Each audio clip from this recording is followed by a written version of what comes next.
Hello යාළුවනේ ඉතින් කොහොමද? ඔයාලා බලනවා ඉතින් මොකද්ද මේ පෙන්වන්නේ කියලා. මේ තියෙන්නේ කොහොමද බස් එක. ටයර් රෝඩ් එක ගැලවිලා පාරෙන් මේ පැත්තට ඇවිල්ලා තියෙනවා. ලොකු පිනකට තමයි බේරලා තින්නේ පේනවනේ ඔයාලට. කොච්චර ලොකු පල්ලමක්ද කියලා කියනවා. කවුරුත් ඉතුරු වෙයිද කියලා හිතන්න ගොඩක් අමාරුයි.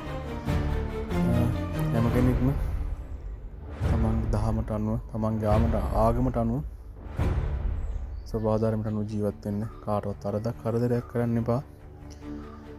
දෙවි විසින් බේරපු ලොකු හාස්කමක් කියලා තමයි මට නම් හිතෙන්නේ. මේක වෙලා තිබුණේ කුරුඳුවත්ත පහළගල් පාය අතර මැද තමයි මේ අනුතර වෙලා තිබුණේ. ඒකේ මහත්තයලු බේරත් දරන්න නැති මේ මඩ බේර ගන්න යට වැජ්ජා තමයි නතර වෙලා තියෙන්නේ. කොහොමරි කමන්නේ කාටවත් කරදරයක් වෙන්න එපා කිසිම කෙනෙක්ට.